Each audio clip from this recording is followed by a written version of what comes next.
Welcome back to the AI Native Advisor brought to you by Improve. I'm Mike. I'm Danny. And we're going to talk about content and the relationship between actual, human continued EDU thought share, which is a big part of the role of a financial advisor, and how AI can help or hurt that.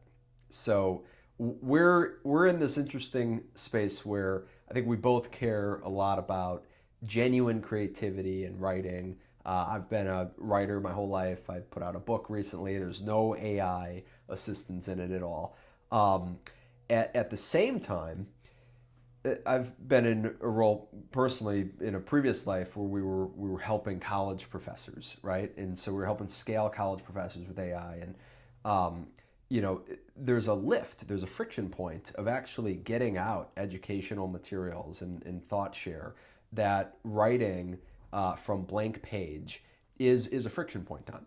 And so, I'm sometimes personally torn on the one hand, hey, I had to go through the muscle development of writing, and so to just have AI, produce an article, and now somebody, has whatever a collection of articles the way I would have manually done, it kind of feels unfair at times. On the other side, I think about if the objective in a continued EDU type role is to get the knowledge that might be locked inside of somebody's head out more, right? And if AI can help make that easier and share that and impact, for financial advisors, more clients or non-client relationships, well, that's an exciting opportunity. However, a world that is AI garbage spinning around the internet is not exciting. So, okay, let's talk a little bit about this, Danny, because you're in the code base of how we're thinking about some of these. So there are two, I think, main use cases of AI in content strategy that at Improve we've been working on. One is AI identifying my continued EDU content opportunities based on what I've already been explaining to folks or talking about with folks in my meetings or email, wherever. The next is when I'm sharing content, whether I wrote it or I found it on CNBC or wherever, the way I share that, helping personalize why I've shared that down to the individual. So, there might be a breaking news article that came out and I'm sharing it with 20 different people, but it's relevant to them for different ways. And so having this knowledge base that makes sense of that. So two main use cases. Let's start with, hey, I have meetings all day long, and pretty much every week, my AI in Improve is then telling me, hey, here's what you're already talking about, and so here's ideas for a blog, an article, a podcast episode, a video, whatever, using your exact quotes. Behind the scenes, when we first had that idea come to the table, like, Danny, what'd you go and do to figure out, all right, how would we do that in an authentic way? Yeah.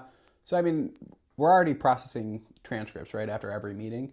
So, we know what the key points are that are being discussed. We know what you're talking about in your meetings. You know what the clients are talking about. So after every meeting, we're already processing all of that. So we have the key points. So then it's, okay, let's see over a week of meetings, what are kind of the things that are bubbling to the top. Yep. So that's both like an ongoing thing, right? You have 5 meetings, these things bubble to the top. You have a 6th one, it maybe feeds into one of these other points that was already there. Yep. Maybe it doesn't because you only started talking about it. Yep. Maybe you don't talk about it the next meeting. Maybe you talk about it, 5 meetings later and then another time. So then there's kind of cleanup to go back through and like look at ones that were missed as well. Yeah. Kind of batch processing versus, one at a time. So, then you're kind of getting like the key topics that are discussed. So something you're coaching your clients on a lot or something. Yeah. And then from there, it's like, okay, we have the topic. What are the actual quotes that Mike has been saying that, if you wanted to write an article, this is what you're already saying in your voice. You've said it to 3 different people and you kind of explained slightly different things. Let's wrap it all together and bundle it up nicely. And at that piece of being able to use my exact quotes, that to me is like the peace of mind for me as a creator of, okay, actually, this is a middle ground between AI generated content. It is, the AI is generating, curating, and drafting this, but it's a middle ground between asking the AI, hey, can you write an article about, managing backdoor, or write an article about backdoor IRAs, versus, hey, here's how Mike, explains that. Yeah. The founding, I remember this, the original idea that created for us this feature was we had an advisor friend, a client of Improve, who told us, we're in Chicago, he's outside Chicago, he told us, hey, I've got a collection of clients that have short-term rental properties in Michigan, basically Airbnbs in Michigan, which is a cold climate in the wintertime if you're not from the Midwest. And so he basically goes through very similar coaching to his clients to manage cash flow and some of the tax treatment of these short-term rental properties. I remember asking, oh, that's cool. Like, do you ever do a workshop or write an article about that? And his response was, guys, I have no time for a content strategy. Years ago, I tried it. I was doing okay for a few weeks in a row, and then I fell off. And that was like, wait a minute, you're already doing the effort of explaining, and you've explained it enough times that you've got, that lesson plan, call it, down pat. Well, what if the AI could take what you're exactly saying? So that was Yeah. like the seed of all of this. But you've gone deeper on it where you're thinking about, yeah, what other themes, what else might somebody, he already knew that he was coaching on Yeah. short-term rental properties in Michigan. But what are things that, maybe I'm not even realizing, I'm just, because it's second nature, explaining often that could be Yeah. valuable nuggets of content. Yeah, and I think there's two different independent advisors. They don't necessarily have like the firm's like evergreen content that, they have for all these different sections that they can send out. So it's also like over time, if they're coaching on some of these things, backdoor IRAs, they've said all of these quotes in it. You could build up an article, and that's building up your own content Sure. base as an individual Yeah. advisor. Now, there's also working with larger firms and how we tie in the content suited to that, which is like they have some of this evergreen content. Like you're an entrepreneur, we're going to send you this article that's for entrepreneurs. Yeah. Now tie that in with, okay, we're sending you this article about entrepreneurs, and also I, the advisor Danny, have been maybe coaching a few other entrepreneurs on specific things. Maybe we tie that into the evergreen content too. Yeah. So it's kind of blending what the firm wants to send out to all entrepreneurs with what the advisor has been talking about specifically themselves. Yeah. So there's, again, it's still it's all about rather than taking just like generic content and just blasting it out, like Yeah. let's actually put the advisor's words in there, Yeah. and make it specific to who they're sending it to. Yeah. Well, to double click on this thing you just said of, so my advisor, my first advisor, when went through a company sale, became a client of one of my previous angel investors on a previous company, and this story. I get into my portal, and there's my content feed. And accurately, I had been identified as an entrepreneur, right? So like I'm getting some relevant stuff, just like you would with a news curated feed. But then the way it was being sent was this like very generic, like here's your article of the week. And I remember thinking, we've had so many meetings now, family planning and just casually, that the reason this article might be relevant to me could be explained and communicated at a much more personalized way than like, oh, you're bucket entrepreneur type, and this is vaguely relevant to entrepreneurs. Like, let's send it. So something we started working on was, is there a way to tie the catalogs that get created in Improve's relationship IQ portal, tie those catalogs to why something might be relevant or not. And so,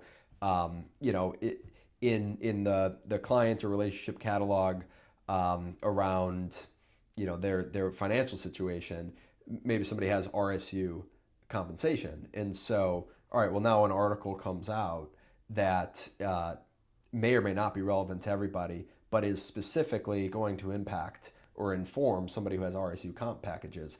Having the AI make those matches across hundreds of relationships in so many different pieces of content, that's a pretty complicated problem. Yeah. We're at the early days of doing some fun things on that. But how have you thought about, from a behind the scenes, like matchmaking standpoint of figuring out what content is relevant and how to communicate it in a way that makes it relevant to somebody, like what happens behind the scenes? Yeah, I mean, there's the so we think about like this AI agent behind the scenes, right? And it's okay for a given, user, it's plugged into their email, it's their CRM, whatever. It's watching all of those systems. Now there is theoretically an arm of it that's also just watching the web or whatever, whatever's out there. So, for cost purposes, we're not, all right, Mike's a client of Improve. We're not, or Mike's an advisor. You have a client of yours. We're not for, all of your 500 contacts. We're not, every 5 minutes scouring the web, seeing what's new for them. But there's like different ways to do it. So like maybe, what we do right now, like a kind of batch job at the beginning of the week or actually the beginning of the day, like here are the top news stories that are out right now. Yeah. Let's go through your contacts and see who could be relevant for. Yep. Then there's more tailored, like, all right, we have our relationships IQ, like, you're due for check-in for, Andy, and all right, you want to get to know Andy's world right now as you're sending him an email. Okay, let's have an agent kind of crawl the web, figure out any relevant news to him based on he's a Bulls fan, the Bulls just re-signed Josh Giddey or something. Yep. So it's kind of, I would say what we do now is kind of like batch jobs every day to try to just make connections. And then when you're actually going to send an email to someone or want to connect with them or learn more, then we can kind of match what's out there on the web and the news today with that specific contact. Yeah. Yeah. It's a big topic. And one view that I do have is there's too much generically AI generated content out there. Yeah. And people are going to start tuning that out. And so when somebody receives something that's just content without a reason why it's relevant to them, they will start tuning that out. Yeah. And as, in the financial, advisor space, as more and more advisors are more and more AI powered, and therefore client leads are getting more and more content that's just something. Yeah. The way to wedge differentiation into that is to tell that individual specifically why you're sharing it. Yeah. And it's hard to do that, in a manual manner if you're casting a net across 500 relationships. Yeah. So, that thing of like the reason, I'd always coach our sales team in the previous company, like you have to have a reason for reaching out. Yeah. And so a gift is okay, but a reason why you're sending this gift, meaning like the content, is what gets you in the door. So and the reason you as an advisor can do that better than just anyone cold emailing your client is because you've had the conversations with them. Yes. You've had the emails with them. You have that context built up. Yes. That someone else, like, sure, we also help you search the web on your contact. Yes. But other people don't have that relationship built up, and they don't have that context to reference. Yep. So we give you, the AI suggestions at the right time, but you're the one that's built up that relationship, and you can use that.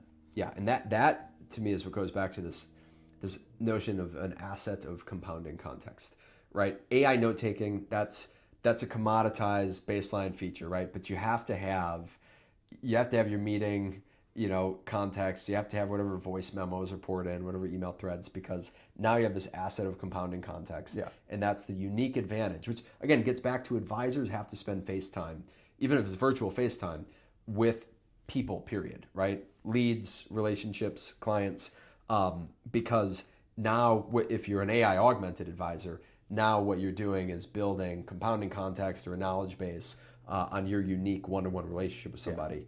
And it's a huge wedge. Even if you only got one conversation with somebody and it was 12 months ago, you have a wedge versus the other advisor that is coming in cold and sending some like garbage content. So content, big topic. I'm sure another theme that we'll be coming back to time and time again. But marrying relationship intelligence to a content strategy is, we think, going to be a big topic over the next year and coming years with the AI native advisor. Yep.